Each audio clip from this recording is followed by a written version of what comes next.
श्लोक संख्या 64 से पाठ 64वां श्लोक। राग द्वेष वियुक्तैस्तु विषयान् इन्द्रियैश्चरन् आत्मवश्यैर्विधेयात्मा प्रसादम् अधिगच्छति। प्रसादे सर्वदुःखानां हानिरस्योपजायते। प्रसन्नचेतसो यासु बुद्धि पर्यवतिष्ठति। नास्ति बुद्धिर्युक्तस्य न चायुक्तस्य भावना न चाभावयतः शान्ति अशान्तस्य कुतो सुखम्। इन्द्रियाणामीचरताम् यन्मनोनुविधीयते तदस्य हरति प्रज्ञाम् वायुर्नावमिमाम्बसि। इन्द्रियाणामीचरताम् यन्मनोनुविधीयते तदस्य हरति प्रज्ञाम् वायुर्नावमिमाम्बसि।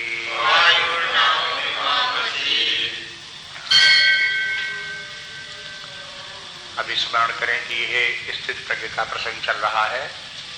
अर्जुन ने भगवान से पूछा कि भगवान ये बताइए,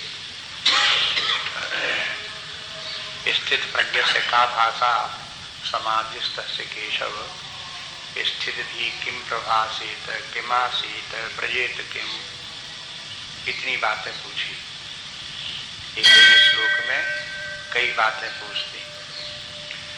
उसमें पहली बात ये कि स्थित प्रज्ञ बुद्धि की समाधिस्थ अवस्था कैसे होती है, वो पहले भगवान ने बता दी। फिर स्थिति थी किम प्रभासित, स्थिति थी फिर कैसे बोलता है, ये भी भगवान ने बता दिया। फिर बताया किम आसीत, आसीत मन बैठना। फिर स्थित प्रज्ञ व्यक्ति बैठता कैसे है, बैठने के माने रहता कैसे है। ये प्रश्न जो है ये है यहाँ चल रहा है पिछले श्लोकों से। अंत में प्रश्न आता है अर्जुन का कि प्रजेत किम, चलता कैसे है। तो वो फिर आगे बताएंगे चलता कैसे है। किमासीत को स्मरण रखें कि स्थित प्रज्ञ व्यवहार में किस प्रकार से रहता है। संक्षेप में आसीत कह दिया। आसीत माने केवल एक जगह जमीन में बैठे रहना नहीं है। आसीत के माने किस भावना में स्थित रहता है, किस भाव से, किस प्रकार से, किस बुद्धि से जीवन जीता है, उसकी स्थिति कहाँ है, ये बात आप बताइए। तो भगवान भी उसको जब बताते हैं तो अब ये बताते हैं उसी आधार के। मूल बात तो ये है कि व्यक्ति अपने आप अपने आत्मा स्वरूप को पहचाने, परमात्मा स्वरूप को पहचाने और बुद्धि उसी में टिकी रहे। यही समझे कि आत्मा ही अपना स्वरूप है, आत्मा ही परमात्मा ही अपना स्वरूप है। इसी में स्थित रहते हुए व्यवहार करे। तो जितने भी उसकी व्यवहारिक स्थितियां हैं, बोलना चालना उठना बैठना, वो सब इसी से निर्धारित होनी चाहिए, आत्मज्ञान से ही। ये है तात्पर्य है मुख्य रूप से। इसीलिए पहले स्थित प्रज्ञ की परिभाषा और उसकी समाधि, समाधि के माने उसकी बुद्धि आत्मा में स्थित है, ऐसे व्यक्ति का वर्णन कर दिया।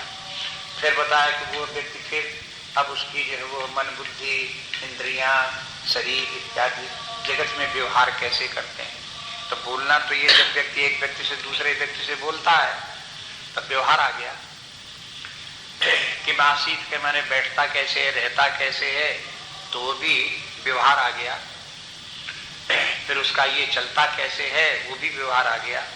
तो इन तीनों प्रश्नों में उसके व्यवहारिक जीवन की बात है। तो इसके माने ये अर्जुन के प्रश्न से और भगवान के उत्तर से इतनी बात समझी जा सकती है कि आध्यात्मिक जीवन के दो पक्ष हैं। एक तो व्यक्ति को परम तत्व का ज्ञान हुआ, उसमें उसने बुद्धि स्थापित की, तद्भाव भावित हुआ, चाहे ज्ञान की दृष्टि से वो अपने आप को समझे कि हम परमात्मा हैं, सर्वव्यापी अनंत चैतन्य वही एकमात्र सत्य है, वही हम है, और चाहे वो अपने चित्त को परमात्मा के चरणों में लगा दे कि हम तो भगवान के दास हैं, उनके सेवक हैं, उनकी शरण में हैं। दोनों बातें की है। अब जिसको जिस प्रकार से समझ में आए, तो अगर भगवान की शरण में हैं उसी में स्थित हैं, शरण को छोड़े नहीं, ये विश्वास रखें कि परमात्मा ही हमारा संचालक है, वही हमारे मार्गदर्शक है, वही हमारा भरण पोषण करने वाला है, हम उसी के अधीन हैं। इस प्रकार का दृढ़ भाव परमात्मा में रहे। तो जब परमात्मा में ज्ञान की दृष्टि से, भक्ति की दृष्टि से बुद्धि स्थित हो जाती है तो वो स्थित प्रज्ञ है ना। अन्यथा परमात्मा को भूल करके अगर व्यवहारिक जीवन में व्यक्ति जी रहा है तो बुद्धि स्थिर नहीं रहती। पीछे इसी श्लोक में एक शब्द आ चुका, व्यवसायत्मिका बुद्धि, व्यवसायत्मिका निश्चयात्मिका बुद्धि, स्थिर और निश्चयात्मिका बुद्धि, उसकी भी बड़ी प्रशंसा भगवान ने की कि माने वो होनी चाहिए। तो वो कब होगी? वो भौतिक जीवन जीने में नहीं है, आध्यात्मिक पारमार्थिक जीवन जीने में ही वो निश्चयात्मिकता बुद्धि प्राप्त हो पाती है। इसलिए एक बात तो ये हुई कि व्यक्ति अपने चित्त को आत्मा में, परमात्मा में लगावे, और दूसरी बात ये है कि उसी भाव में रहते हुए व्यवहारिक जीवन जिए, व्यवहार में परमात्मा को भूल न जाए, आत्मज्ञान को भूल न जाए, सदा उसी में स्थित रहते हुए व्यवहार करे। अब जो ये उसका जीवन होगा, ये जीवन भौतिक जीवन से भिन्न प्रकार का होगा, इसी को आध्यात्मिक जीवन कहते हैं। अब अपने समझने के लिए आप दो पक्ष कर लो, मनुष्य का जीवन एक तो भौतिक जीवन और दूसरा आध्यात्मिक जीवन। भौतिक जीवन में परमात्मा का ज्ञान नहीं है, जगत का महत्व है, जगत के जो विषय हैं शब्द स्पर्श रूप रस गंध, उनका महत्व है, उनको सुखदायी माना जाता है, उन्हीं को प्राप्त करने के लिए प्रयास किया जाता है, उन्हीं का संग्रह किया जाता है, उन्हीं के आश्रित रहा जाता है। ये तो हुआ भौतिक जीवन। आध्यात्मिक जीवन में क्या है कि यह आश्रय इंद्रियों का, विषयों का त्याग दिया जाता है, आश्रय आत्मा का, परमात्मा का ग्रहण कर लिया जाता है कि हम परमात्मा के आश्रित हैं, उसी के साथ हैं, वही अपना स्वरूप है। तब ये एक दूसरा रूप हो गया। तब देखो मानो भौतिक जीवन में व्यक्ति यहाँ पर इन शब्द स्पर्श रूप रसगंध में के जगत में लिप्त रहता है, आश्रित रहता है, इन्हीं में सुख मानता है, ये तो भौतिक जीवन हो गया। और वही व्यक्ति का मन बुद्धि जब आत्मा में, परमात्मा में हो गया, यहाँ स्थित रहते हुए अपने व्यवहारिक जीवन जी रहा है, तो अब इसका जो है वो, इसे आध्यात्मिक जीवन कहते हैं। कभी कभी लोग समझते हैं कि जब आत्मा परमात्मा में चले गए तो ये आध्यात्मिक जीवन तो हो गया, लेकिन व्यवहार छूट गया, ऐसी धारणा लोगों को होती है। और इतनी मजबूत भ्रांति के कारण से, अज्ञान के कारण से इतनी प्रबल धारणा होती है कि वो बेचारे परमात्मा की तरफ ध्यान नहीं दे पाते, कहीं जगत न छूट जाए। इसलिए उसी में चिपके रहने की वजह से इसको छोड़ करके परमात्मा की तरफ नहीं जाते। लेकिन आध्यात्मिक जीवन व्यवहारिक भी है।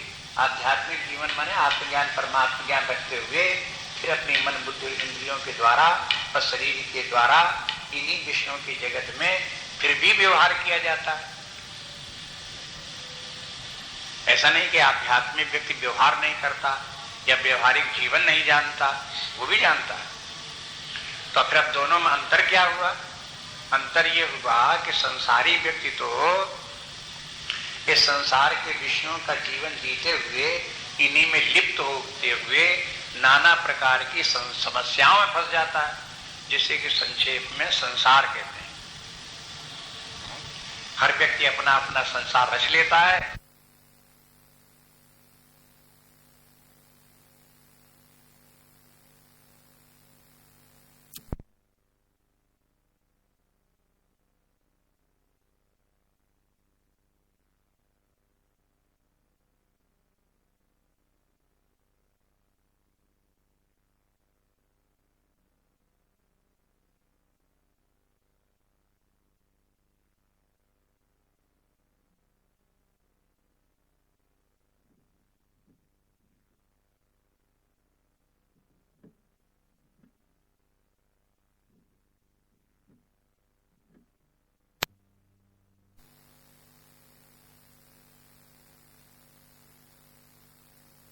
व्यवहार भी करता रहता है।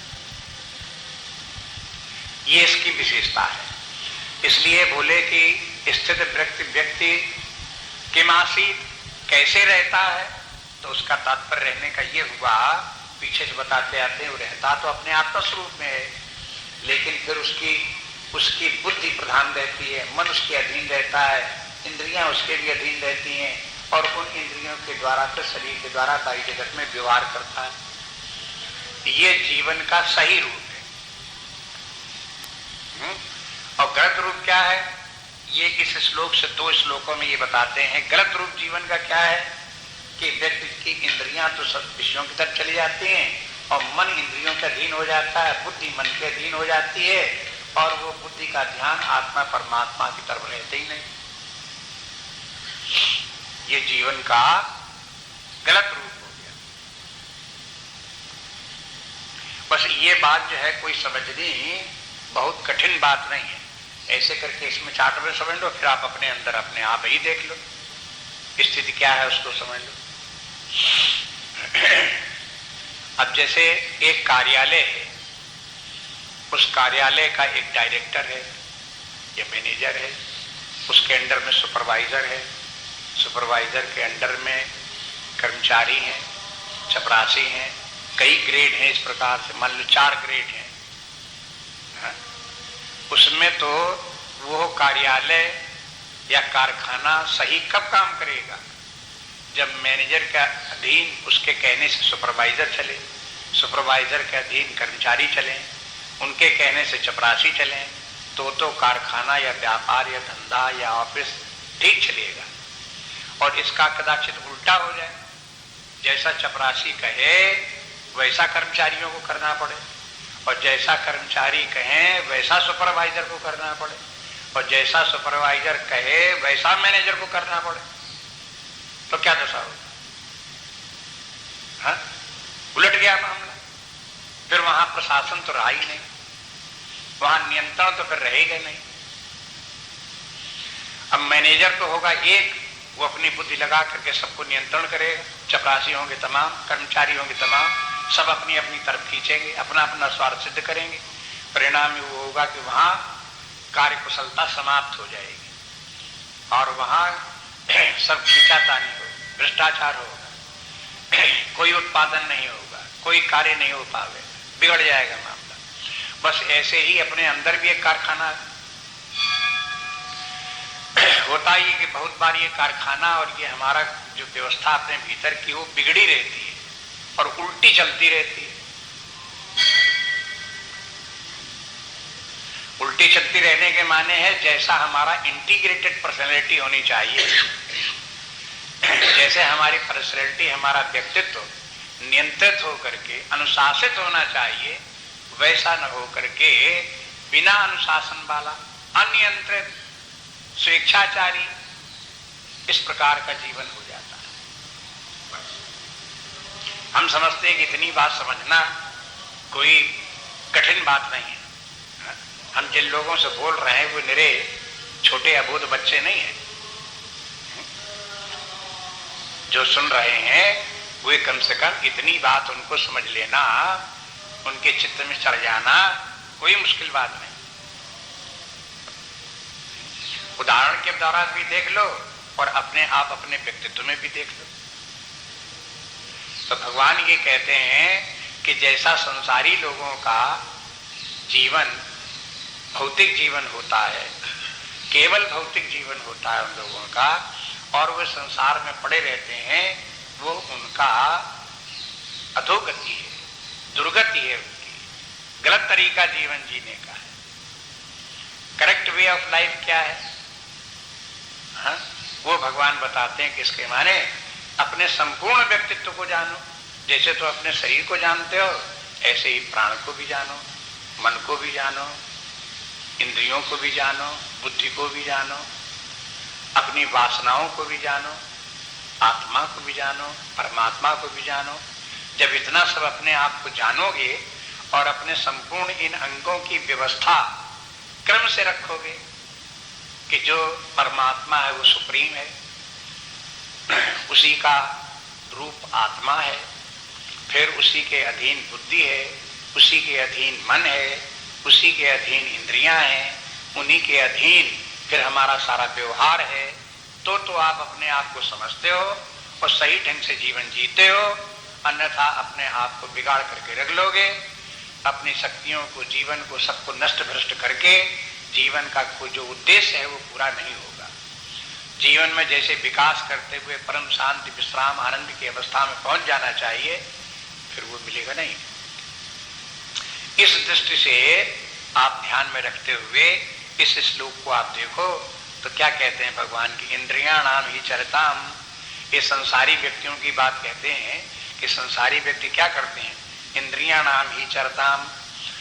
जब इंद्रियां जो है ये इन विषयों में विचरण करती हैं, यन मनोनुविधीयते, तो वो इंद्रियां जो है ये मन उनका अगर अनुगामी बन गया, इंद्रियों को ये विषय अच्छे लगे, मन भी ने मान लिया कि हाँ ये विषय बहुत अच्छे हैं, तो फिर क्या हुआ, तदस हरत प्रज्ञाम, उसकी प्रज्ञा हरण हो जाती है और उसकी प्रज्ञा भी इसी संसार में आकर के पड़ जाती है। कैसे हो जाती है दशा, वायु नावम इमाम भसी, कहते जैसे कि नदी में या समुद्र में नाव पड़ी हो और उस नाव को जिस दिशा में जाना चाहती हो उधर तो जाना पावे, हवा का झोंका चले और नाव को दूसरी ही दिशा में बहा ले जाए। ये उदाहरण है। जैसे समुद्र है वैसे यहां संसार है, जैसे वहां नाव है वैसे हमारा जीवन है, व्यक्तित्व हमारा है वो नाव की तरह से है। जैसे नाव से समुद्र को पार करते हैं उसी प्रकार से अपने जीवन से, व्यक्तित्व से हम संसार सागर से पार होते हैं। जिस संसार में आप पड़े उससे पार जाने का उपाय हमारे शरीर, प्राण, मन, बुद्धि है, ये नौका की तरह से है। लेकिन जैसे हवा, उल्टी हवा चल गई और नाव को ले गए दूसरी तरफ, उसी प्रकार से व्यक्ति की जब ऐसा होता है कि ये इंद्रियां जो है ये इनको इन विषयों में हो गया राग द्वेष और उन्हीं में लिप्त हो गई इंद्रियां, तो मन भी इन्हीं इंद्रियों का और विषयों का चिंतन करने लगा, तो फिर बुद्धि भी उसी में आकर के लग गई। इसके माने है जीवन की दिशा जगत की तरफ हो गई। होना क्या चाहिए कि इंद्रियों से विषयों को ग्रहण करें, लेकिन मन से इंद्रियों के ऊपर नियंत्रण रखें और बुद्धि से मन के ऊपर नियंत्रण रखें और बुद्धि जुड़ी रहे आत्मा से। ये सही रूप हुआ।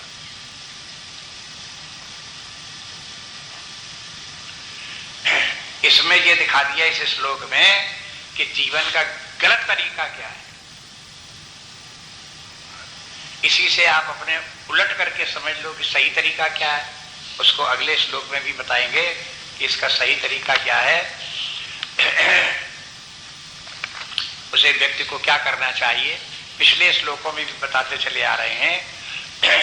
60वें श्लोक से ये विचार प्रारंभ हुआ था। 60वें श्लोक कि मासीत स्थित प्रज्ञ व्यक्ति कैसे रहता है, वहीं से इस बात की चर्चा चली आई कि व्यक्ति का, ज्ञानी व्यक्ति का या स्थित प्रज्ञ व्यक्ति का विषयों वाले जगत से में वो कैसे रहता है, वहां से बताते चले आ रहे हैं। उसी का आते आते अभी ये 67वें श्लोक में आकर के ये दिखा दिया कि देखो जैसा आध्यात्मिक जीवन होना चाहिए यदि वैसा नहीं हुआ तो फिर व्यक्ति की अधोगति हो जाती है, जीवन बिगड़ जाता है, भ्रष्ट हो गया जीवन। इसलिए व्यक्ति को साधना के द्वारा, संयम के द्वारा अपने आप अपने ऊपर नियंत्रण रखना चाहिए। अभी हमने जो पाठ किया 64वें श्लोक से किया, उसमें 64वें श्लोक में पहला वाक्य था राग द्वेष वियुक्तैस्तु विषयान इंद्रियैश्चरन्। देखो, जो व्यक्ति इंद्रियैश्चरन्, जिसकी इंद्रियां विषयों में चलती तो हैं, लगती तो हैं, लेकिन कैसे लगती हैं? राग द्वेष वियुक्तैस्तु, राग द्वेष उनमें नहीं होता। तो अब ये बात भी एक समझने की है, इंद्रियों से विषयों का जो भोग होता है वो दो प्रकार से होता है। एक तो राग द्वेष रख करके होता है और एक बिना राग द्वेष रखे हुए होता है। अब देखो, किसी को ये नई बात आज सुनाई पड़ी हो, कभी इस प्रकार का विचार न किया हो, तो चौंक जाएगा, ये कैसे हो सकता है, वो कैसे हो सकता है। लेकिन धीरे धीरे ध्यान दे करके समझने की कोशिश करें तो केवल इतना ही नहीं है कि इंद्रियों में तो राग द्वेष होता ही है और सबको होता है, हमें भी होता है और होता ही रहेगा और कोई उपाय नहीं, ये मूर्खता की बात है। ऐसा नहीं है। इसके अतिरिक्त एक दूसरा उपाय भी है। इन्हीं इंद्रियों का भोग राग द्वेष रहित होकर के भी किया जा सकता है। अब देखो, थोड़ा प्रैक्टिकल एग्जाम्पल देखो। हम जैसे एग्जाम्पल बहुत साधारण सी देते रहते हैं, विशेष रूप से इंद्रियां तो अनेक हैं, श्रोत, त्वक, नेत्र, रसना और घ्राण, सभी के साथ समस्या है, सभी के अपने अपने शब्द, स्पर्श, रूप, रस, गंध है। ये सब इंद्रियां अपने अपने विषयों की तरफ भागती हैं और उनको सबको जरूरत पड़ती है। कानों को भी शब्द सुनना पड़ते हैं, त्वचा को भी स्पर्श भी जानना पड़ता है, नेत्र से रूप भी देखना पड़ता है, रसना से स्वाद भी लेना पड़ता है, घ्राण से गंध भी ग्रहण करनी पड़ती है। ये तो होता ही है सबको, ज्ञानी को भी होता है, अज्ञानी को भी होता है। लेकिन अज्ञानी व्यक्ति, संसारी व्यक्ति इन विषयों में राग द्वेष रखते हैं और ज्ञानी व्यक्ति इनमें राग द्वेष न रख करके भी इनका प्रयोग करता है। अब सब इंद्रियों की बात को छोड़ दो, अपने मन से अर्थ लगा लेना, एक एक करके देख लेना। एक को देखो, जैसे ये रसना है, मन स्वादेंद्रिय जिह्वा है और ये रस के माने स्वाद है। जब हम खाते हैं तो उसमें जो कुछ खाते हैं उसमें स्वाद भी होता है। अब ऐसा थोड़ी कि हम खा रहे हैं जिह्वा में स्वाद ही पता नहीं लग रहा है, ऐसा नहीं है। स्वाद, जो कुछ खाएंगे उसका स्वाद का पता अज्ञानी व्यक्ति को भी लगता, संसारी व्यक्ति को भी लगता है, आत्मज्ञानी व्यक्ति को भी जो खाता है उसको भी स्वाद लगता है, दोनों को लगता है। लेकिन जो संसारी व्यक्ति हैं उनको स्वाद प्रधान हो जाता है और उन स्वाद में राग हो जाता है। राग के माने क्या हो गया? लाइकिंग। राग और द्वेष को अंग्रेजी में बोलते हैं लाइक्स एंड डिसलाइक्स। कुछ हम चाहते हैं, कुछ नहीं चाहते, कुछ पसंद है, कुछ पसंद नहीं है, कुछ हमें अच्छा लगता है, कुछ अच्छा नहीं लगता। आप देखोगे लोग बिना सोचे विचारे संसार में से बोलते रहते हैं कि मुझे तो पेड़ा बहुत अच्छा लगता है, मुझे तो कढ़ी बहुत अच्छी लगती है, मुझे तो खीर बहुत अच्छी लगती है। जब ये बोलते हैं तो इसके माने क्या है? उनके कहने का तात्पर्य है कि इन पदार्थों में हमारा राग है। हम चाहते हैं कि हमको बार बार यही मिले और नहीं मिलता है तो हमें दुख भी होता है, मिलता है तो हम प्रसन्न हो जाते हैं। ये संसारी प्रवृत्ति है, इसको कहते हैं संसारी प्रवृत्ति। और संसारी प्रवृत्ति को यह मत समझो कि चूंकि संसार में यही सब लोग कर रहे हैं इसलिए यही ज्ञान की बात है, यही समझदारी की बात है, ऐसा नहीं है। यह अज्ञान की बात है। ना समझी में सारा संसार यही कर रहा है, लाइक्स और डिसलाइक्स में पड़ा हुआ है। लेकिन भगवान या शास्त्र वो ये कहते हैं कि इस लाइक और डिसलाइक में मत पड़ो।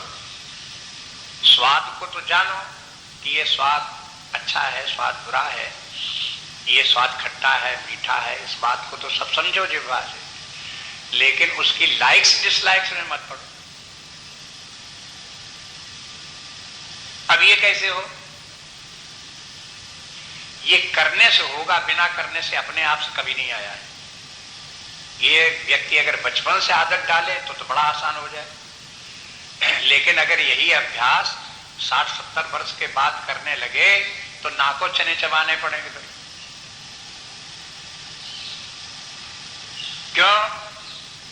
कि उसके जो है वो संस्कार इतने प्रबल बन गए, माइंड में ग्रुप्स बन जाते हैं, धारणाएं बन जाती हैं, वो इतनी पकड़ करके मजबूत हो जाती हैं व्यक्ति की, तो अपने आप भीतर से कुछ न कुछ आवाज आती है, अरे शास्त्र तो ऐसी ही बातें करेंगे, अरे भगवान को क्या पता कि हम कैसे हैं, वो तो ऐसे ही बोलेंगे, अरे करके तो कोई देखे, आज तक दुनिया में कोई ऐसा हुआ है कि ऐसा कर पावे, कोई दुनिया में नहीं कर पाया, तो हम नहीं कर पाए तो कौन सी बात, कौन इस चक्कर में पड़े।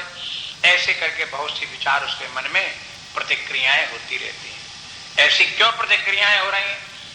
उसको हमारी बुद्धि एक्सेप्ट क्यों नहीं करने पा रही है? हम उसके लिए प्रयास क्यों नहीं कर रहे हैं? क्योंकि अपने हमारी पूर्व धारणाएं पकड़ करके मजबूत और जड़ जंगम हो गई। इसलिए उनसे बचना चाहिए, पूर्व धारणाओं से, कन्विक्शन से।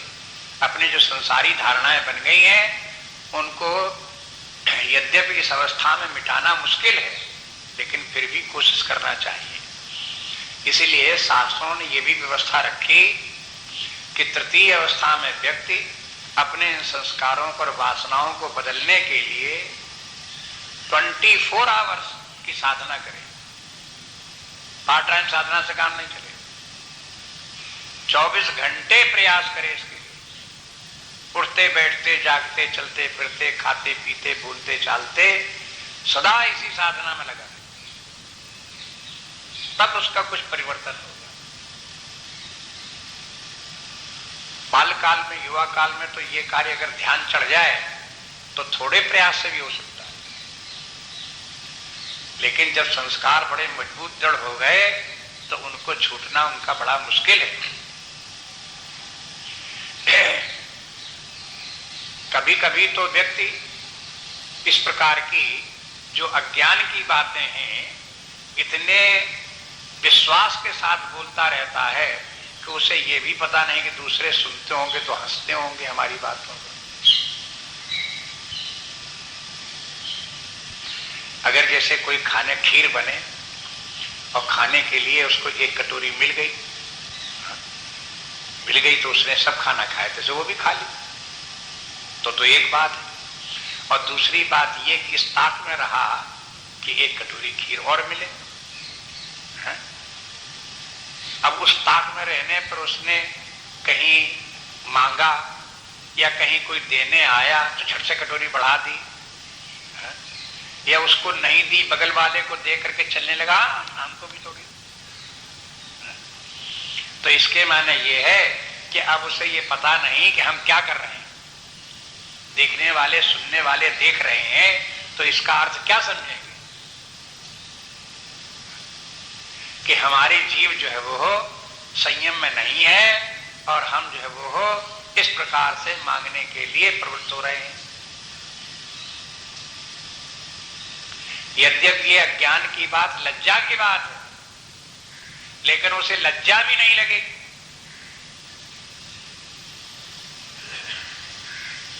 ये संसारी प्रवृत्ति और व्यक्ति की जब विपरीत दृढ़ धारणाएं बन जाती हैं तो एक प्रकार से व्यवहारिक जीवन में निर्लज्जता का जीवन जीने लगता है।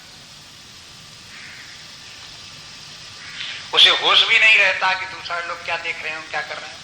अभी हम सब बातें नहीं कह रहे हैं, एक बात की बात, एक उदाहरण के लिए हम कह रहे हैं। कोई पर्टिकुलरली हमारे जीवन में, हम सब लोगों के जीवन में कोई एक स्वाद इंद्रिय थोड़ा रह गई है। नासिका भी हमारे साथ में है, नेत्र भी हमारे साथ में है, हमारे साथ स्पर्श इंद्रिय भी है और उसके साथ साथ कर्णेंद्रिय भी है। ये सभी इंद्रियां हैं, उन सबकी बात कहते हैं। और फिर इनके साथ कर्मेंद्रियां भी है, इनके साथ ये वाक कर्मेंद्रिय वाणी भी है, हस्त भी है, पाद भी है, उपस्थ भी है, गुदा भी है, ये 5 कर्मेंद्रियां भी हैं। जो इन ज्ञानेंद्रियों की बात है वो इनके साथ में भी है। आप देखेंगे मुख में तो 2 इंद्रियां हैं, एक इंद्रिय है और एक इंद्रिय। मुख में जो है वो रसनेंद्रिय भी है, जिससे जब खाते हैं तो उसका स्वाद लेते हैं, और मुख में ही वाक इंद्रिय है, जिससे हम बोलते हैं। अब जैसे खाने के लिए स्वाद इत्यादि में व्यक्ति की आसक्ति हो जाती है और उन्हीं के में स्वाद इंद्रिय उसी स्वाद में लिप्त हो जाती है, ऐसी ही दशा वाणी के साथ में भी होती है। वाणी के साथ क्या हुआ, व्यक्ति की जो पूर्व धारणाएं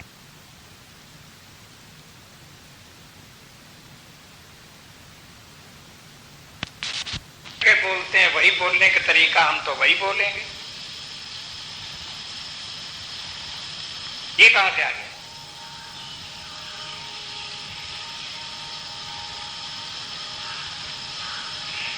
अब कहें कि इसको बदल लो, जो शास्त्र कहते हैं वैसा कर लो, तो पहले तो ये लगेगा कि हम करें कैसे, ये करना ही ठीक नहीं लगेगा, और करना ठीक भी लगा, करने को तैयार भी हुए तो देखते हैं कि बनता नहीं, बार बार भूल जाते हैं, और फिर वही पिछला संस्कार आ जाता है और उसी प्रकार से बात निकल जाती है, उसी प्रकार से बोल पड़ते हैं।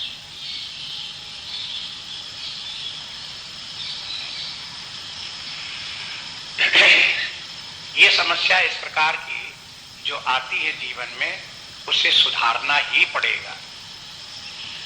कभी कभी लोग बात कहते हैं अब क्या सुधारना पड़ेगा, अब तो कब्र में पैर लटकाए बैठे हुए हैं, पता नहीं किस दिन मरे किस दिन चल दें।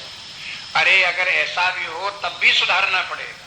क्यों कि अगर मरते दम पर भी साल 2 साल 6 महीने 2 साल 10 साल में कुछ सुधार लिया तो अगले जीवन में काम आएगा। कोई ऐसे ही थोड़े कि जीवन यहीं से शरीर मरा उसके बाद जीवन खत्म हो गया और जो कुछ हमने किया वो बेकार चला गया, वो आगे काम आएगा।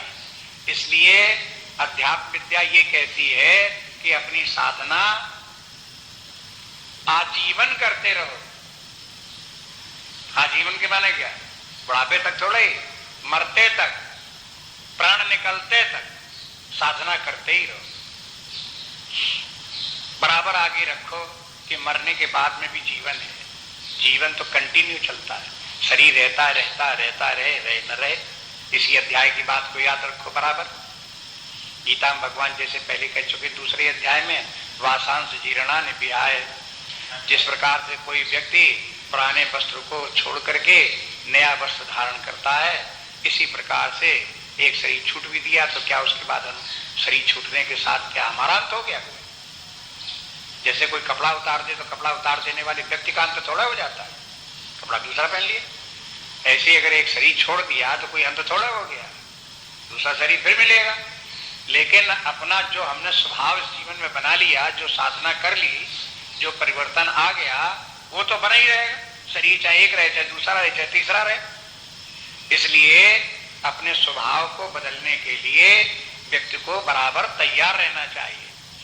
और फिर मूलभूत सिद्धांत यही है कि अध्यात्म विद्या केवल लोगों के लिए है जो अपने स्वभाव को बदलने के लिए तैयार है, एग्री करते हैं कि हम कोशिश करेंगे अपने स्वभाव को बदलेंगे।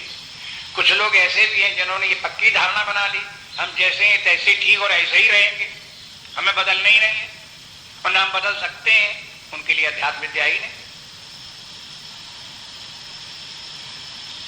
उनको गीता से कोई मतलब नहीं, उनको रामायण से कोई मतलब नहीं, उनको भगवान के वचनों से कोई मतलब नहीं, उनको उपदेश से शिक्षा से कोई मतलब नहीं, उसका कोई प्रयोजन ही नहीं कर, देवता को क्या करो।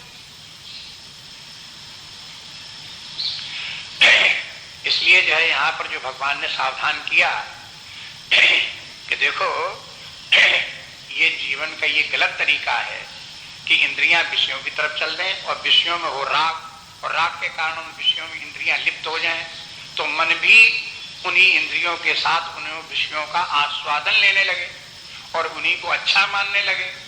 ये गलत तरीका है। और फिर बुद्धि भी उसका समर्थन करने लगे और बुद्धि भी ऐसी युक्तियां बताने लगे कि ये विषय अभी तुमको ऐसे और प्राप्त हो सकते हैं।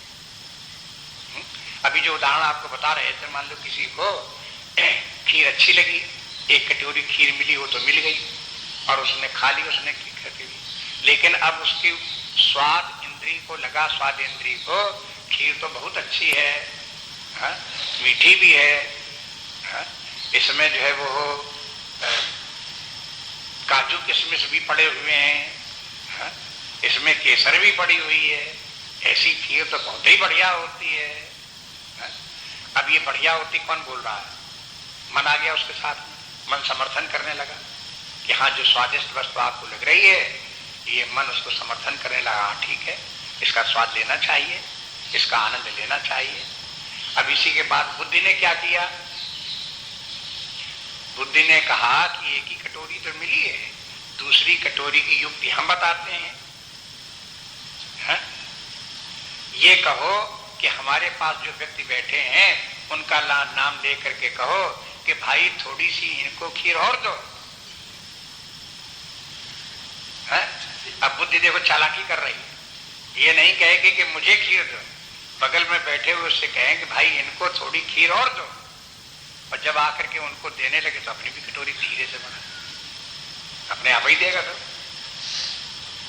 ऐसी बढ़िया देखो बुद्धि ने बात बताई। हम ऐसे हम ये उदाहरण केवल बता रहे हैं आपको, ऐसे हर क्षेत्र में हम ये एक इंद्रिय की बात बताओ तो उसी को पकड़ मत बैठ जाओ। बहुत बार लोग बाग यही करते हैं कि इसी स्वाद इंद्रिय की बात बोलते रहते हैं, तो बस उसी की तरफ ध्यान देते, बाकी इंद्रियों की तरफ ध्यान ही नहीं देते लोग। उन सब इंद्रियों के साथ भी यही समस्या व्यक्ति की है। जैसे वाणी की बात आपको बताई, ऐसे हाथ की बात बताई, ऐसी पैर की इसी प्रकार से, वहां के स्रोत तत्वकार इंद्रियों की बात भी उसी प्रकार से, उन सब के तरफ ध्यान दे करके ये तो व्यक्ति को फिर अपने आप करना पड़ता मनन। जब बोला जाएगा बताया जाएगा तो एक दिशा में बता दिया, एक प्रकार से बता दिया, अब फिर व्यक्ति को अपने समग्र जीवन में उस सिद्धांत को घटित करना पड़ता है। सभी इंद्रियों के साथ समझो, सभी परिस्थितियों में समझो, सभी काल के व्यवहारों में समझो, अकेले में समझो, दुकेले में समझो, सब प्रकार से अपने उनको सिद्धांतों को उनको आप अपने ऊपर मनन करते हुए, बार बार विचार करते हुए अपने आप अपने ऊपर लगाओ उनको। और भी देखो इसी श्लोक में ये भी कि जैसे वायु नाव को हर ले जाती है तो क्या नुकसान? दो बातें हो सकती हैं। एक तो ये हो सकती है कि हवा इतनी तेज चले कि नाव उलट जाए और डूब जाए।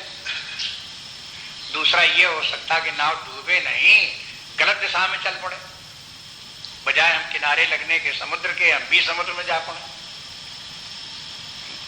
बस यही समस्या यहाँ पर भी, ये इंद्रियां भी और ये इंद्रियों की लाइकिंग डिसलाइकिंग जो है वो भी यही दो प्रकार के कार्य करती है। कभी कभी तो व्यक्ति इन इंद्रिय की लोलुपता में पड़ करके धर्म भ्रष्ट हो जाता है, अनैतिकता में पड़ जाता है, दुराचार भ्रष्टाचार में पहुंच जाता है और उसका विनाश हो जाता है। नरक का द्वार उसके लिए खुल जाता है और अधोगति को प्राप्त हो जाता है, उसकी नाव डूब गई। दूसरा प्रकार का व्यक्ति ऐसा है जो कि भ्रष्टाचार में तो नहीं पड़ा, धर्म के द्वारा आचरण अपना करता रहा, लेकिन धर्म के जाल में चक्कर में फंस करके इंद्रिय भोगों के पड़ करके जो उसके जीवन की दिशा परमार्थ थी उसको भूल गया, रह गया धर्म के क्षेत्र में। ज्यादा से ज्यादा स्वर्ग पहुंचेगा, फिर लौट करके आना पड़ेगा। परमात्मा से जीवन में प्राप्त नहीं होगा। आत्मज्ञान हो जाए, परमात्मा की प्राप्त हो जाए, लक्ष्य ये है। कोई स्वर्ग प्राप्त कर लेना इस जीवन का लक्ष्य नहीं है, वो तो एक प्रकार से जीवन में भटकाव है। स्वर्ग वो विपरीत दिशा ही है। जैसे इस लोक में संसारी जीवन में सुख दुख है, लाभ हानि है, समस्याएं हैं, परेशानियां हैं, चिंताएं हैं, ऐसे ही स्वर्ग में जाओ तो वहां पर भी है। बस ये जरूर है कि स्वर्ग में सुख ज्यादा है, यहां दुख ज्यादा है। नरक में जाओ तो दुख ही दुख ज्यादा है, ये अंतर है। लेकिन जब तक संसार है, चाहे नरक हो, चाहे मृत्यलोक हो, चाहे स्वर्गलोक हो, जब तक संसार है तब तक दुख जरूर है। स्वर्ग में भी दुख है। आप भागवत की कथाएं आप सुनो तो उसमें आप देखोगे कि इंद्र सब देवताओं का राजा होकर के भी उसे भी समस्या रहती है, वो भी दुखी रहता है। इंद्र को निशाचरों से लड़ना पड़ता है। कथा बार बार आती है कि निशाचर लोग हुए, उन्होंने आक्रमण कर दिया, इंद्र को उनसे युद्ध करना पड़ा। एक बार इंद्र से बृहस्पति जी के उनके गुरु जो थे इंद्र के, वो रुष्ट हो गए। तो उसने जो है वो इंद्र ने एक दूसरा गुरु बना लिया। एक ब्राह्मण का पुत्र था, बड़ा विद्वान था, उसको उन्होंने अपना गुरु बना लिया।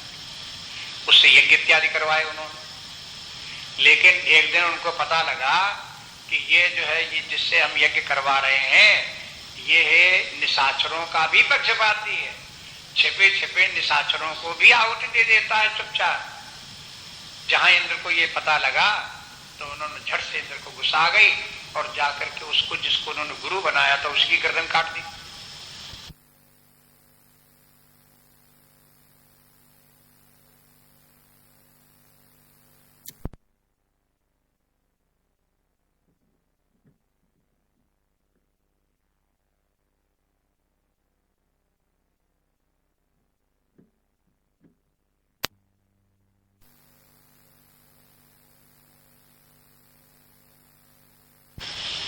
ब्रह्मा जी के पास हत्या नहीं जा सकती थी, वहां क्षीर सागर में नहीं जा सकती थी, इसलिए वहां जाकर के वो इंद्र ने छिपे रहे। अब बताओ, आप कहोगे कि इंद्र बड़ा कि स्वर्ग बड़ा सुखदायी है और इंद्र राजा उसका राजा है और इंद्र की दशा ये हुई।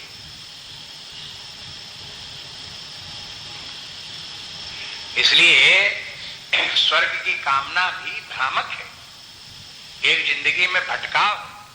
इसलिए कहते हैं जीवन का जो सही तरीका है वो परमार्थ ही है, परमात्मा ही एकमात्र शरण है, उसी के शरण में जाना चाहिए, उसी को प्राप्त करना चाहिए।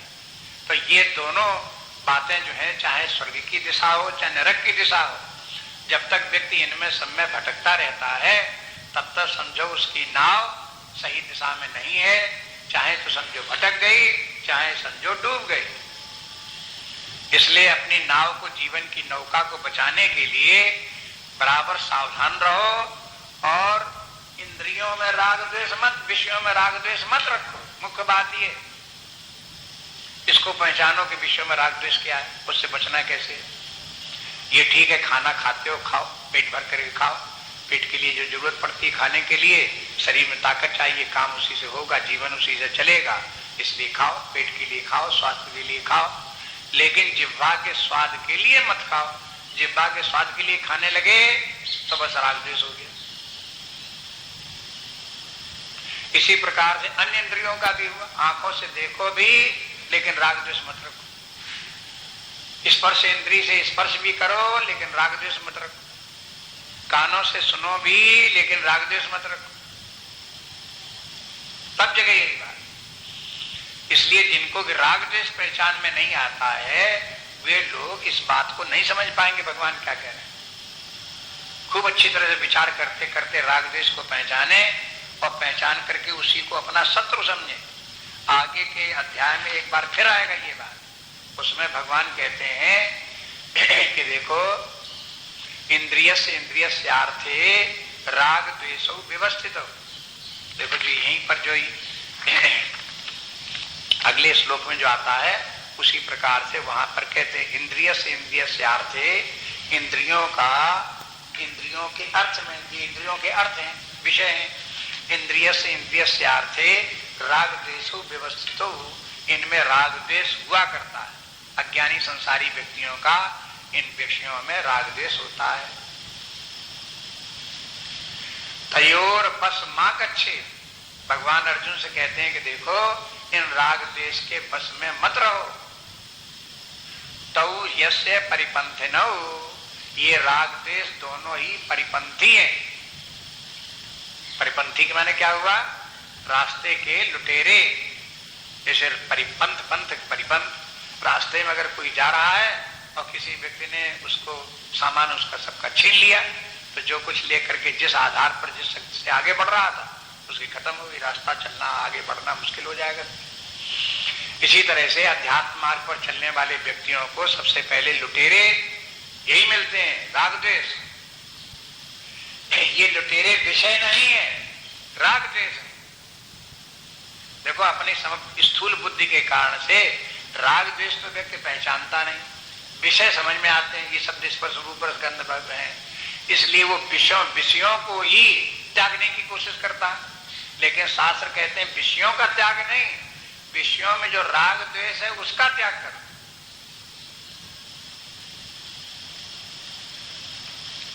जो जितनी बात कही जाती है उसी पर ध्यान रखो, अपने मन से भटकाओ मत लाओ। ये कहां कहा गया कि आप इंद्रियों के विषयों को ग्रहण न करो? केवल विषयों में राग द्वेष मत रखो। ये कब कहा जाता कि आप खाने न खाओ, भूखे रहो? अरे खाने के लिए कब मनाही कर सकता है शास्त्र? किसका जीवन कैसे चलेगा बिना खाए? और जब खाओगे तो मुंह में कड़वा मीठा लगवे करेगा, उसके लिए क्या मना कर देंगे? अब बस बात यही है कि उसका जो स्वाद है उस स्वाद के पीछे पड़ करके आप जो है वो अपने मन को, अपनी बुद्धि को उसमें अटकाओ नहीं, भटकाओ नहीं। बस इतनी बात समझने की है। अगला श्लोक इसी के साथ का है, उसी भी आप देख लो, उसमें जाकर के बात पूर्ति हो जाती है। और इसी के साथ किमासीत प्रश्न का उत्तर भी पूरा हो जाता है। 68वां श्लोक है, तस्मात् यस्य महाबाहो निगृहीतानि सर्वशः इंद्रियाणीन्द्रियार्थेभ्यः तस्य प्रज्ञा प्रतिष्ठिता। तस्मात् यस्य महाबाहो निगृहीतानि सर्वशः इंद्रियाणीन्द्रियार्थेभ्यः तस्य प्रज्ञा प्रतिष्ठिता। इस श्लोक का अर्थ देख लिए। तस्मात् माने इसलिए, यस्य महाभाव, हे महाभाव, यस्य निगृहीतानि सर्वशः इंद्रियाणि, जिसकी समस्त इंद्रियां निगृहीतानि, निगृहीत व नियंत्रित हैं। कहां से नियंत्रित हैं? अर्थेभ्यः, इंद्रियों को जो अर्थ हैं उनके साथ में इंद्रियों का नियंत्रण है। तस्य प्रज्ञा प्रतिष्ठिता, ऐसे व्यक्ति की प्रज्ञा प्रतिष्ठित है। माने प्रज्ञा प्रतिष्ठित करके स्थित प्रज्ञ की जो महिमा में स्थित है उसका भगवान वो फिर उसकी तरफ ध्यान दिलाते हैं कि स्थित प्रज्ञ व्यक्ति कौन है? माने आध्यात्मिक विकास की पूर्णावस्था किसको प्राप्त है? व्यवहारिक जीवन में वो अपने आप को परीक्षा करके देख ले, ऐसा है अथवा नहीं, बस उसी को पता चल जाएगा कि आध्यात्मिक विकास कितना हुआ है, कहां तक हम पहुंचे हुए हैं। स्थित प्रज्ञ के कौन व्यक्ति है? यस्य निगृहीतानि सर्वशः इंद्रियाणि, सबकी इंद्रियों के विषयों से जिसकी इंद्रियां सब प्रकार से निगृहीत हैं, उसका वो स्थित प्रज्ञ है। तस्मात् के माने बता दिया इसलिए माने जब कोई डिस्कशन चलता है, उदाहरण दिए, तर्क दिए, विचार दिए, तो बहुत विचार करने के बाद में अब कहते हैं कि भाई विचार करते करते जो कुछ कहना था, जो कुछ समझना समझाना था वो हो गया, इसलिए अब निर्णय के ऊपर आ जाओ। डिस्कशन के बाद कुछ निर्णय भी तो होना चाहिए। कोई डिस्कशन ही डिस्कशन होता है, निर्णय कुछ नहीं, तो ये गलत तरीका है। इसलिए गीता में बार बार तस्मात् शब्द आता रहता है। बार बार डिस्कशन प्रारंभ होता है, एक किसी विषय का डिस्कशन शुरू हुआ और बाद में जब समाप्त होने लगता है तो बोलते हैं तस्मात्। तस्मात् माने इसके बाद ये निर्णय हुआ। तो ऐसे ही जो समझदार व्यक्ति हैं वे लोग भी बैठते हैं, आपस में एक दूसरे के साथ में किसी विषय को लेकर के डिस्कशन करते हैं, और करते करते विचार करते करते सभी पक्ष सामने आ जाते हैं। जब आ गए तो उसके बाद में फिर एक निर्णय ले लेते हैं, कहते चलो इतनी देर हम लोगों का डिस्कशन हुआ तो उसका निर्णय ये हुआ, उस निर्णय पर पहुंच जाते हैं, उसी को स्वीकार कर लेते हैं। ये विचार जो डिस्कशन होता है ये दो प्रकार का होता है। ये लॉजिक की पुस्तकों में दिया रहता है, तर्कशास्त्र के जो ग्रंथ हैं उनमें दिया रहता है कि हमारा विचार, हमारा जो चिंतन चलता है वो दो प्रकार का है, एक नियंत्रित, एक अनियंत्रित। जो अनियंत्रित चिंतन है उसके लिए अंग्रेजी में एक शब्द है रेवरी। रेवरी। और दूसरा शब्द जो है ये है थॉटफुल डिस्कशन। रेवरी के माने ये है कि आपने कोई बात शुरू की और उसके बाद वो बात तो छूट गई पीछे और दूसरी बात आ गई। दूसरी बात के ऊपर कभी किसी ने कुछ बोला तो तीसरे व्यक्ति ने कोई तीसरी बात बोल दी, तब तक फिर आगे चलते हुए आपके मन में कोई और बात आ गई। आपने 10-15 मिनट, आधे घंटे स्वयं विचार किया हो, चाहे अन्य लोगों के साथ बैठ करके विचार किया हो, अगर हमारी बुद्धि बंदर की तरह पेड़ की इस शाखा से कूद कर उस शाखा से कूद करके दूसरी शाखा पर जाती रही तो इसे कहते हैं रेवरी। और इस प्रकार की थिंकिंग यूजलेस थिंकिंग है, टाइम का वेस्टेज है। Reverie means thinking without any um, object, waste of time, waste of energy. इसलिए जो समझदार व्यक्ति हैं वो रेवरी में नहीं पड़ते, विचार कर, चाहे अकेले बैठ करके विचार करो तो सिस्टमेटिक थिंकिंग होनी चाहिए, और अगर 4 लोगों के बीच में विचार करो तो भी कोई विषय सामने होना चाहिए, उसी विषय पर आगे चलो। ये ठीक है जिस पर विचार कर रहे हो आप दृष्टांत लाओ, विभिन्न पक्ष लाओ, लेकिन टू द पॉइंट रहो। जो विषय विचारणी है उसी पर केंद्रित रहो, उसी के चारों तरफ घूमो, उसको छोड़ करके मत भागो। तो इस प्रकार की जब थिंकिंग होगी तब उसके बाद में आपको ये कहना पड़ेगा इसलिए ये निर्णय निकला, लेकिन रेवरी में तस्मात नहीं होता।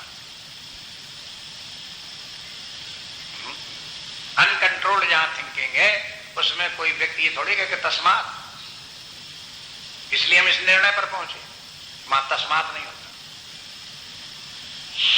इसलिए शास्त्र ये कहता है कि हम जो कुछ वर्णन कर रहे हैं ये रेवरी नहीं है। ये नहीं कि हमारे मन में जो बातें आई कहीं चले जा रहे हैं, हम एक डिस्कशन दे रहे हैं आपके सामने, थिंकिंग रख रहे हैं, सिस्टमेटिक थिंकिंग रख रहे हैं, इसको उसके बाद विचार करने के बाद में जो निर्णय निकला वो तुम्हारे सामने रखते हो, वो ऐसे है। वो निर्णय ये हुआ कि हमको ये करना चाहिए कि अपनी इंद्रियों को विषयों में लगावे जरूर रहें, इनमें सब में, लेकिन निग्रहितान, ये इनकी निग्रहित रहें, नियंत्रित रहें। तब इन इंद्रियों को नियंत्रित कैसे रखा जाए? इनको नियंत्रित रखने के लिए मन जो है वो इनके ऊपर लगाम कसे रहे, और ये लगाम बुद्धि के हाथ में रहे। अब इसीलिए देखो कठोपनिषद इत्यादि उपनिषदों में जो दृष्टांत दिया अपने आध्यात्मिक जीवन का, वो रथ की तरह से दिया। ये बोले कि देखो शरीर रूपी रथ में इंद्रिय रूपी घोड़े लगे हुए हैं और इनमें मन रूपी लगाम लगी हुई है, बुद्धि उसका सारथी, और जीव उसके ऊपर बैठा हुआ, आत्मा उस पर बैठा हुआ यात्रा कर रहा है। तो उसकी हमारे जीवन की सही दिशा हो, रथ यात्रा करते हुए हम ठीक ठिकाने पहुंचे, इसके लिए आवश्यक है कि ये बुद्धि सजग रहे और अपने हाथ में मन की लगाम पकड़े रहे, और अपनी बुद्धि अपने पूर्व अनुभव के आधार पर आगे के निर्णय लेकर के मन को संकेत करे, मन उसी प्रकार से इंद्रियों को चलावे जितना जरूरत हो। अब जैसे घोड़े चलाने के लिए रथ के घोड़े चलाए जाएं और सारथी उसको चलावे, सब घोड़ों की मान लो 5 घोड़े हो और 5 की लगाम वो सारथी पकड़े हुए हो, तो उसे ये देखना पड़ेगा कि रथ को किधर घुमाना है। जिधर घुमाना है उधर की तरफ के घोड़े की लगाम कसनी पड़ेगी, और जिधर का घोड़ों को चक्कर लगा के उधर जाना उसकी ढीली करनी पड़ेगी, तो फिर वो घोड़े रथ घूम जाएगा। अगर सामने रथ को चलाना है तो 5 घोड़ों की लगाम को इतनी कड़ी रखनी पड़ेगी कि वो इधर न जा पावे, इधर न जा पावे, लेकिन इतनी कड़ी भी मत करो कि घोड़े वहीं खड़े रहे, आगे रथे न चले। ढीली भी करनी पड़ेगी, जिससे कि सब घोड़े सीधे सड़क पर चलते हुए आगे बढ़े भी। तो देखो जैसे ये रथ चलाने वाला व्यक्ति लगाम को हाथ में पकड़ करके उनको निग्रहित रखता है, नियंत्रित घोड़ों को रखता है, बस ऐसे ही अभ्यास अपने जीवन रूपी रथ को संभाल संभाल के करना पड़ता है। अगर सारथी ट्रेंड है रथ का चलाने वाला, तो वो इन घोड़ों को ठीक हाँक ले जाए, इनको ठीक चला ले जाए। लेकिन अनट्रेंड है, नए नए व्यक्ति के हाथ में लगाम पकड़ा दो, तो उसको पता ही नहीं वो कहाँ कितनी लगाम खींचनी चाहिए, कहाँ रोकनी चाहिए, कहाँ करनी चाहिए, और जहां घोड़ों को ले जानी चाहिए वो जाएंगे नहीं, इधर उधर भटक जाएंगे। इसलिए बहुत बार हम लोगों का जीवन और ये रथ जो है वो अनियंत्रित घोड़ों वाला रथ रहता है और ये भटकाता रहता है, गलत दिशा में जाता है, विषयों की तरफ, कभी इस विषय की तरफ कभी उस विषय की तरफ भागता रहता है। इसलिए बुद्धि को ट्रेन करना पड़ता है। आध्यात्मिक जीवन के माने क्या है?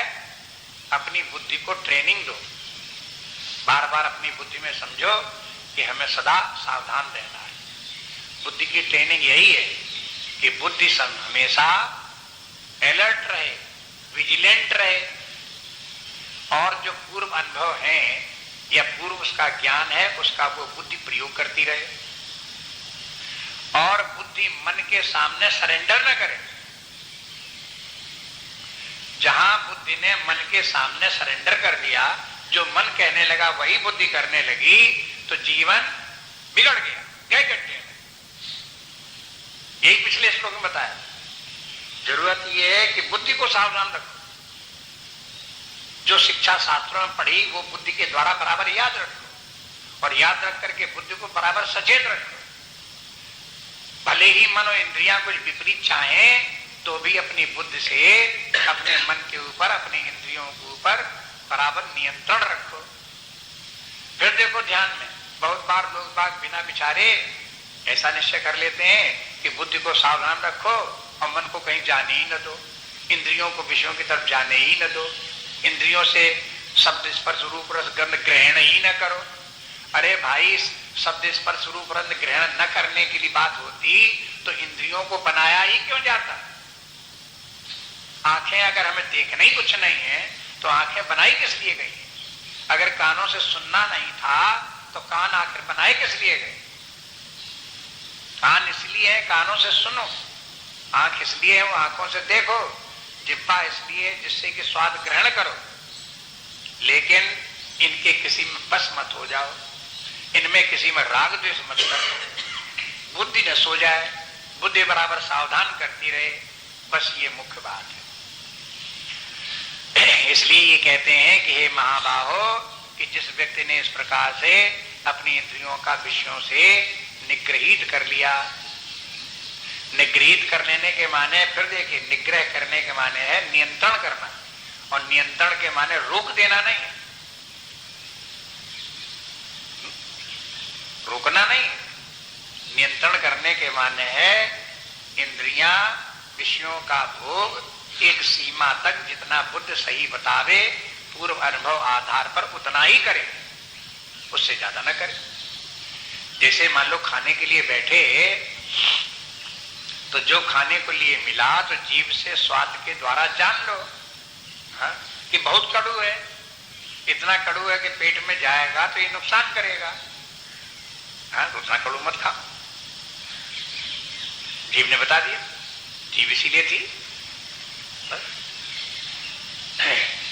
अगर कहीं कोई चीज ज्यादा खट्टी है, इतनी ज्यादा खट्टी है कि नुकसान कर सकती है, तो जीभ में रखा बहुत खट्टी लगी तो ऐसे तीव्र स्वाद वाली वस्तु मत खाओ। जीभ ने बता दिया पेट पहुंच करके नुकसान करे। इस प्रकार की व्यवस्था जो है ये है, इसमें व्यवहार काल में होती है, वो ध्यान में रखनी पड़ती है। नासिका भी इसलिए है कि मुंह में लेकर के खाने को रखने लगे, अगर सड़ा पुसा कुछ है, दुर्गंध आ रही है, तो नासिका पहले ही बता रही है मत खाओ। लेकिन नासिका कोई इसलिए नहीं है कि आप देश विदेश की तरह तरह की इत्र बाजार में ढूंढते फिरो और ले लेकर के नाक में सुंघाते फिरो।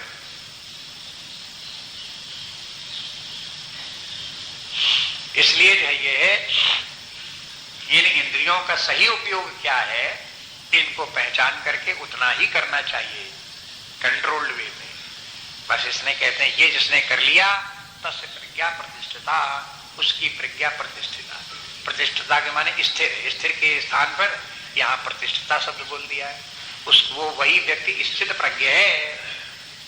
लेकिन दूसरा अर्थ भी इसका लगा लो, प्रतिष्ठा किस व्यक्ति की होती है? हा? जो व्यक्ति सही काम करता है, सही प्रकार का है, महान है, श्रेष्ठ है, उसी की प्रतिष्ठा होती है। और जिसने इस प्रकार का व्यक्ति नहीं, उसकी प्रतिष्ठा नहीं। फिर अब हमारी प्रज्ञा की प्रतिष्ठा कब है?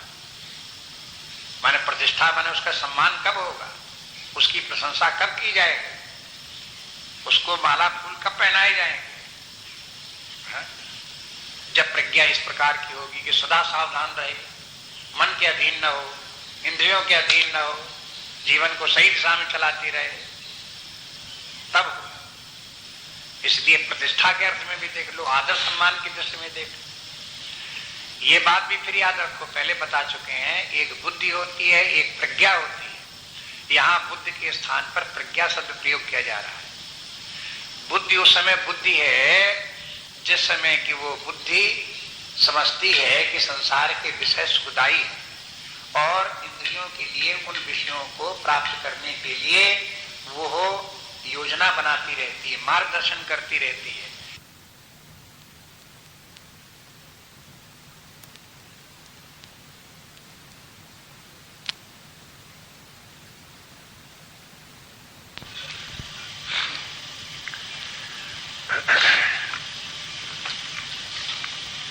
नास्ति बुद्धिरयुक्तस्य